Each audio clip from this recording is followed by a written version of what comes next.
Buenas tardes, profesor. Mi nombre es Daniel Fernando Espaguel Salazar y el día de hoy mostraré la solución a la evidencia 1, presentación oral argumentativa de la materia análisis de circuitos eléctricos. Este ejercicio nos pide resolverlo utilizando el método de supernodos, además de determinar el voltaje Vx y las potencias en la fuente de voltaje V1, R4 y la fuente de corriente I. Es decir, determinar el voltaje en Vx que pertenece a la resistencia 2, la potencia de la resistencia 4, la potencia de la fuente de corriente I y la potencia de la fuente de voltaje V1. Estas cuatro de aquí. Por lo tanto, se nos menciona que tenemos que hacer uso del método de supernodos, es decir, el método de nodos normal. Para esto y analizando el circuito, podemos concluir que este se conforma de únicamente 4 nodos, los mostrados en pantalla. Y debido a que el método de nodos, forzosamente tenemos que escoger un punto a tierra. El día de hoy yo seleccionaré el punto inferior, este de aquí. Ahora bien, debido a que la fuente de voltaje V2 tiene una de sus terminales aterrizada a tierra, podemos decir que el nodo superior izquierdo tendrá un valor de 5 voltios. Y debido a que Vx pertenece a la terminal, al elemento de circuito, perdón, R2, y una de las terminales de esa resistencia está a tierra, pues únicamente el voltaje que nos interesa, más bien únicamente el nodo que nos interesa, será aquel que no está aterrizado a tierra, es decir, que va a tener un valor diferente a 0, el cual viene siendo el de arriba. Por lo tanto, le pondremos el nombre de Vx, ya que este nodo nos determinará el voltaje que se encuentra a través de la resistencia 2. Y el nodo restante le llamaremos V1. Otro punto a mencionar es la existencia de un supernodo que pertenece a la fuente de voltaje V1, debido a que ninguna de sus terminales se encuentra aterrizada a tierra. Por lo tanto, tendremos un supernodo, una ecuación de supernodo que involucre tanto a el nodo Vx y el nodo V1.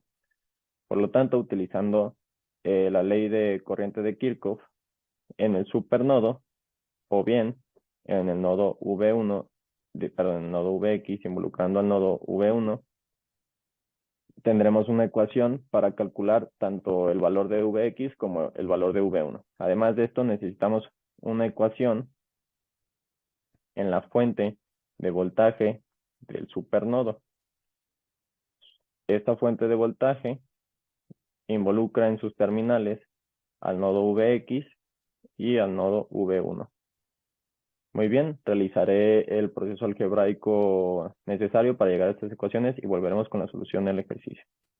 Muy bien, después de realizar el proceso algebraico necesario, llegamos a las siguientes ecuaciones, donde me parece interesante mencionar algo. Lo que es que aquellos elementos o expresiones algebraicas que involucran a los nodos que forman parte de un supernodo se cancelarán entre sí. A esto me refiero, o esta es la razón por la cual los elementos mostrados llegan a ser cero, debido a que su análisis o su expresión algebraica se cancela entre sí. Ahora bien, los coeficientes de cada una de estas variables involucran, de cada una de estas ecuaciones, incluyendo sus resultados, se meterán en una matriz para realizar una reducción o una eliminación de Gauss-Jordan y así llegar a los resultados de Vx y V1.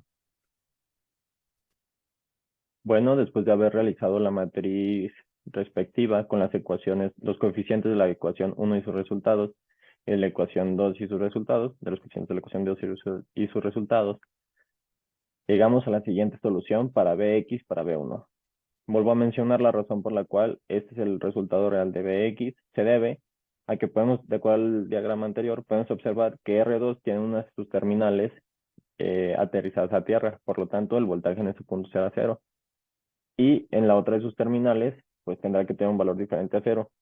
Por consiguiente, sabemos que la ecuación para determinar el voltaje a través de una resistencia será el voltaje que se encuentra en la terminal positiva, llamémosle voltaje subíndice más, menos el voltaje en la terminal positiva, llamémosle voltaje subíndice menos.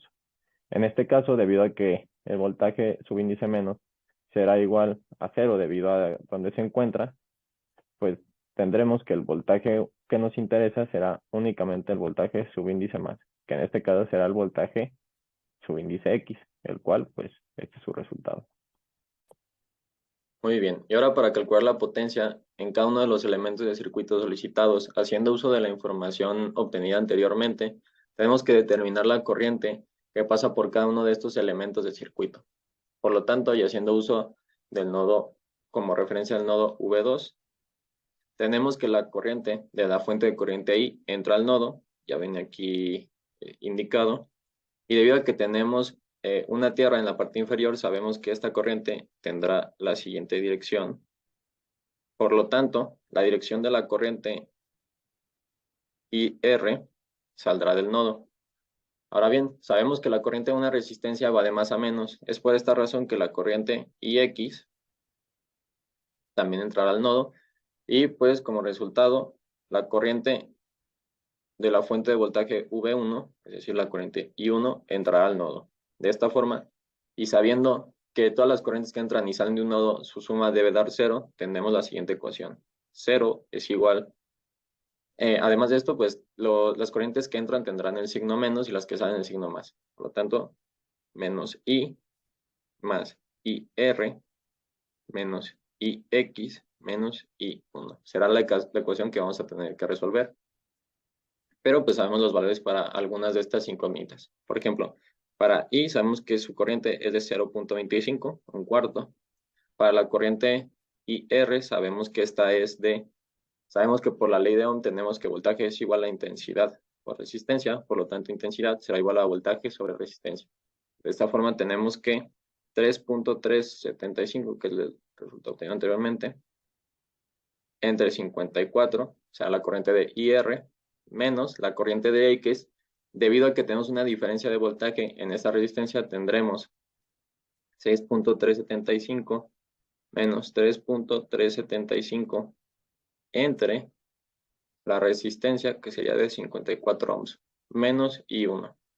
Esta será la ecuación que nosotros tendremos que resolver para determinar el valor de la intensidad I1. Muy bien, después de haber resuelto la ecuación 1, tenemos los siguientes resultados, o más bien el siguiente resultado para el valor de I1, que sería menos 0.2435 amperes, o transformado esto a miliamperes sería de menos 24.05. Ahora bien, conociendo, utilizando la ecuación de que potencia es igual a voltaje por intensidad, o que potencia es igual a intensidad al cuadrado por resistencia, tendremos las siguientes ecuaciones para nuestros elementos de circuito. Muy bien, de esta manera obtuvimos que la potencia en la fuente de voltaje V1, que a mi consideración era la más difícil de calcular, fue de menos 0.72915 watts, que transformado en miliwatts sería de menos 729.15 miliwatts. Ahora para el elemento de circuito R4, resistencia 4, tenemos que calcular su corriente también, pero pues ya sabemos que la corriente en R4 pues es simplemente, y R4, es simplemente lo que ya escribimos arriba, que viene siendo 3.375 voltios entre las 54 ohms. Con este resultado, nosotros posteriormente utilizaremos la ecuación de potencia es igual a I cuadrada por R, y así obtendremos la potencia en este elemento de circuito. Muy bien, después de haber obtenido la resistencia, la corriente en la resistencia 4, sabemos que la corriente fue de 0.0625 amperes, y esta después la sustituimos en la ecuación de potencia es igual a intensidad al cuadrado por R, que nos dé un resultado de 0.2109375 watts, o convertido a miliwatts de 210.937 miliwatts. Ahora bien, para el último elemento de circuito solicitado, que viene siendo la fuente de corriente I, es simple, vamos a utilizar la fórmula de potencia es igual a voltaje por intensidad. Por lo tanto, la potencia en I, que viene siendo volts por intensidad, sabemos que pues vamos a tomar los volts que calculamos del nodo V1, debido a que la otra terminal de la fuente de corriente está aterrizada. Por lo tanto, es la única fuente de voltaje que el único nodo con voltaje que nos interesa. De esta manera tenemos que sería 3.375 por los 0.25 ohms Pero ojo, debido a que esta fuente de corriente está entrando al nodo, sabemos que entonces va a tener un signo negativo que va a ser menos 0.25 amperes. Muy bien, realizando los cálculos necesarios, tenemos que, no haremos ningún corte porque está rápido de calcular, 3.375 por 0.25. Tenemos que la potencia va a ser de menos 0.84375. Voy a volver a hacer este 8 que está muy feo. 75 watts. Convertido esta unidad, este resultado a miliwatts, es decir, multiplicando el resultado por 1000, tenemos que el resultado va a ser de menos 843.75 miliwatts. De esta forma, encontramos, como se nos solicitó, las potencias en los elementos de fuente de corriente I, potencia en resistencia 4 y potencia en fuente de voltaje 1. Además de haber encontrado el valor del voltaje Vx. Muchas gracias y